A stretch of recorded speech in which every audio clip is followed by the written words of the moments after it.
Hey everyone, welcome back to another video. So I'm really excited, but also like kind of anxiety induced on creating this video because one, every workflow that I showed in the past is now outdated, whereas I am completely revamping my workflow, and this is the workflow that I'm going to show here, as well as a lot of other exciting updates. So I really think with the growth of technology, as well as the web, as well as the merging of a multitude of fields, I think more and more 3D artists are going to be like interactive 3D web artists because there's a lot of anxiety about like just only having static renders, like being limited. How do you stand out from competition, so on and so forth. Web is growing in capability. That is just one medium for 3D artists as well. So I feel like 3D artists are going to grow. I'm going to keep this one for another video. I was going to plan it in this one, but I think there's also going to be a ton of new professions related to 3D websites, which I'll make a video and as well as an article on that you can read a little bit later. Yeah, so I'm going to show you the new add-on that I use that you can get for free and use it yourself, as well as everything I know about converting your Blender knowledge into Three.js knowledge. So you should be familiar with Blender MCP and general AI coding. So there are kind of like two major Blender MCPs, which is this one over here, which is created by non-official Blender. And then there's an official Blender one over here, but it requires Blender 5.1 or newer. So you can just follow the add-on over here and set up like that. And then you also have to install like Claude code on your computer and whatnot. So if you don't know what an MCP server is, it's basically allowing your services to connect. So Blender by itself is written like C++,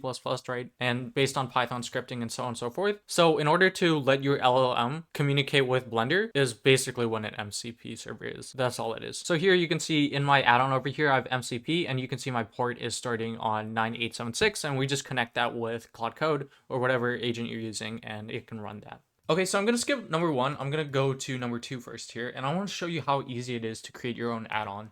So if I come over into Claude Code over here, and I just type this, create me an add-on, make sure to install it for me as well, and enable it. I'm wasting a lot of text here. This could definitely be like a smaller prompt. And then I'm just going to hit yes here. You can also permanently say yes, but I'm just going to manually do yes here.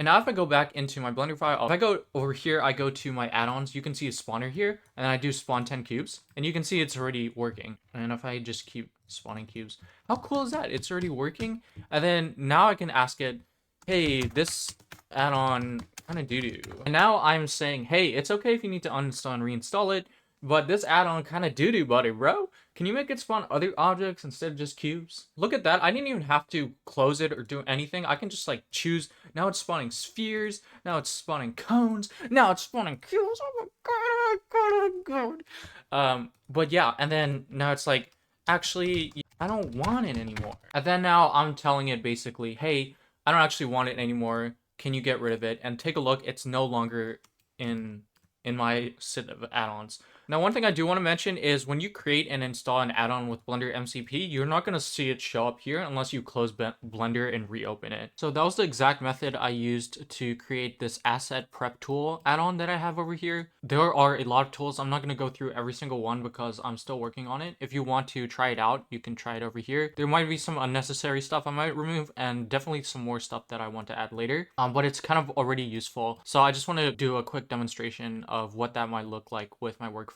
So, I like to use IDs a lot, and I do that with their naming convention. I'm definitely going to update it where I use some custom attributes for parameters later, but I need to figure out how to do that. But anyway, you can also add your own extra tags. So in previous videos, I used to do like raycaster and everything. So this would be like a tag that I want and maybe like small for whatever reason. And just by selecting the collection, I can just do label selected collection, and you can see I'll do ID_1, add raycaster, small room, and everything like that.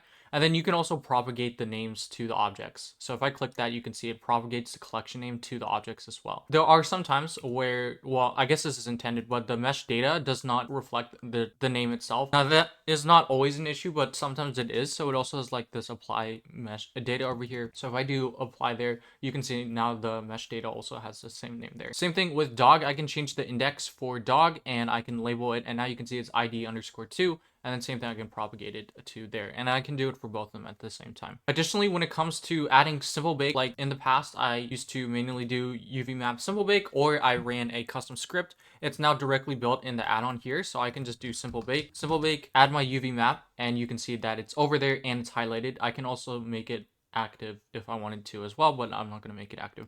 So now I can my typical unwrap, and use UV Packmaster and do it that way. Now, I was considering adding UV Packmaster to the add-on, also call that as well, but I decided that I actually just want to manually unwrap and look at the UV Packmaster myself. So I'm leaving that as a manual one instead. You could also use it to add to Simple Bake, and I guess call the Simple Bake itself, but I feel like I'm also going to do that manually, so, because I already have a preset anyway. It's only like 2 extra clicks, so adding that to the add-on would kind of just bloat it, so I didn't add it there either. Now remember, when we bake objects, we don't want to, and we plan to animate them later, like let's say this cube does not exist here, I don't want to bake it on top of this room because there will be a huge black spot, and then when I scale it in, there will be a huge black spot on that texture, right? So one really cool thing that this add-on does now is that it'll literally duplicate your objects, put them in a grid some other dimension area, and then you can always snap it back after you're done baking. So let's say this over here, I want to scale this in, I don't want it to bake onto this room over here. I can click, well actually let me make more than one.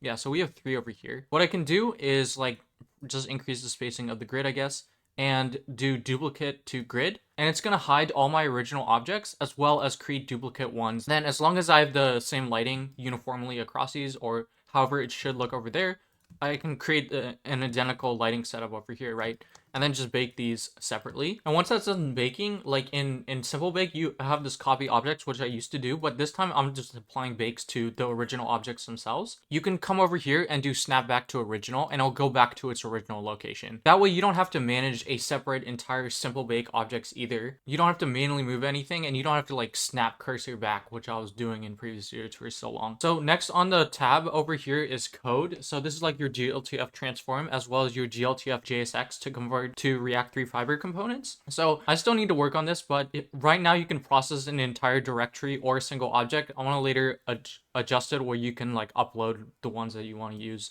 rather than entire one. But here you can see GLTF transform. It runs like different WebP, K2X compression, things like that. And then here you have your options and everything. So this just runs basically your command prompt for you with an interface. And if I just compress it over here, you can see it's going to start running on my computer. So here, if I hit compress the GLB file, you can see that my GLB files over here are getting compressed, and you can see the result over here. Same thing I have with the NPX GLTF JSX. I can come over here and I guess do transform for web.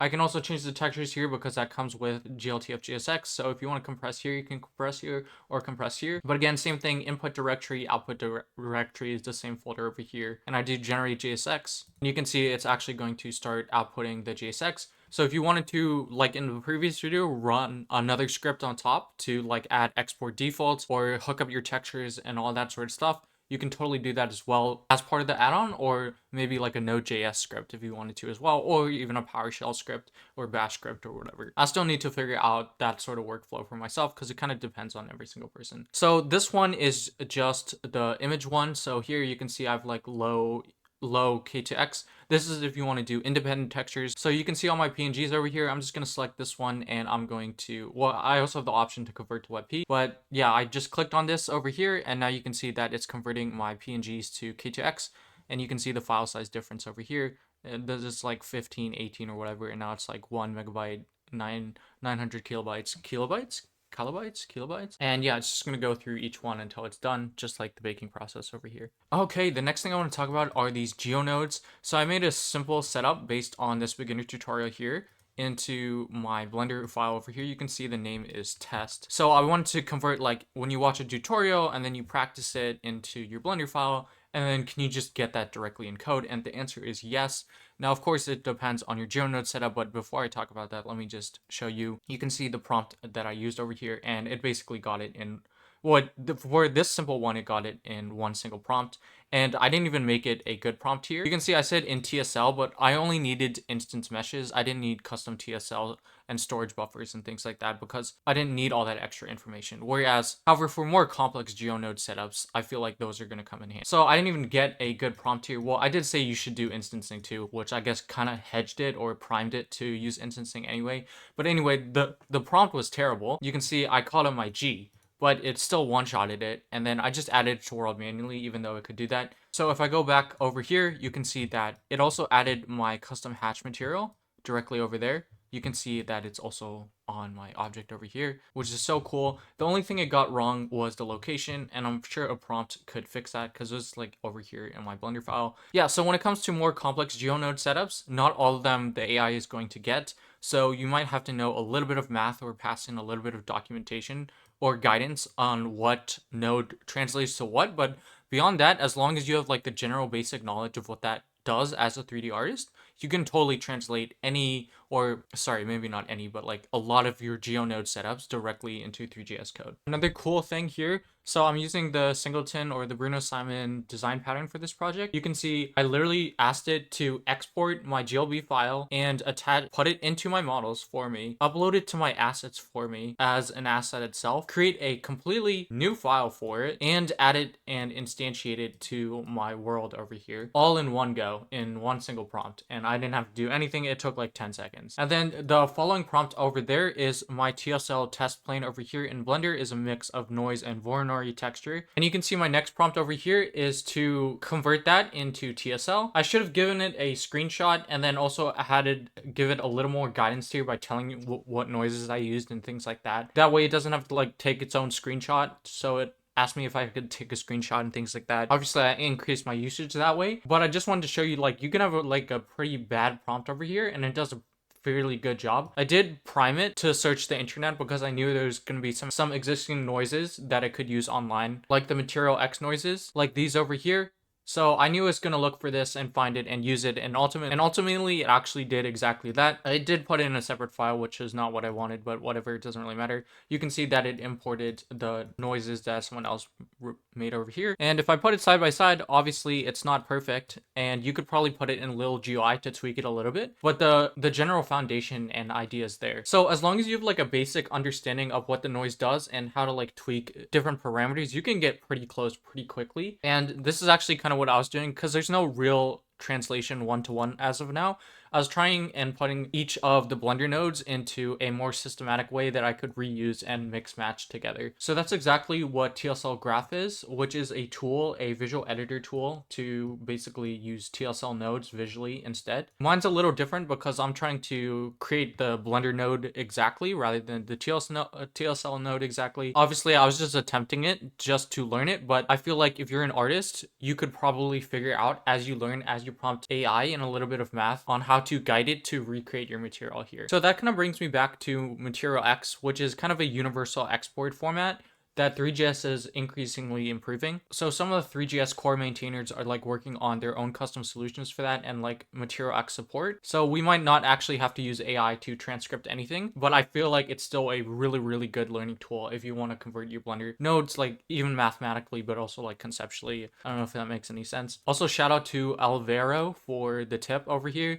This is the tweet that kind of spawned this entire post over here. So the last thing I want to talk about is this over here, like creating your own game editor. That way you don't really always have to communicate with Blender MCP. So this guy, well, he's still working in his AI code editor, so it might cost him a little bit of money or like tokens and limits and things like that. But I've seen a lot of people use AI to create their own game engine. I've seen a lot of people use AI to create their own quote unquote game engine where you can like move stuff around rather than having to re-export from Blender inside, or use one of those live server extensions that I mentioned in my previous video where the moment you update Blender, you just click on a button and it updates your code as well. So that is another alternative. Right here, again, you can go on this Coastal World article using Blender as a level editor, and how they have the add-on where as soon as you update, you can just do file export and it'll refresh and auto detect and reload. I actually have a friend working on that right now, so shout out to her. And I'll let you know about it once it's done for sure. And yeah, that's pretty much it for the video. I'm so excited. I think the field is going to grow. I think more 3D artists are going to become web devs and so much more stuff in other fields that I want to talk about a little bit later, like comfort websites and how that goes into like mental health support and things like that. Of course, I'm going to keep things updated as much as possible. And as always, thanks so much for watching. Take care and peace out. Bye.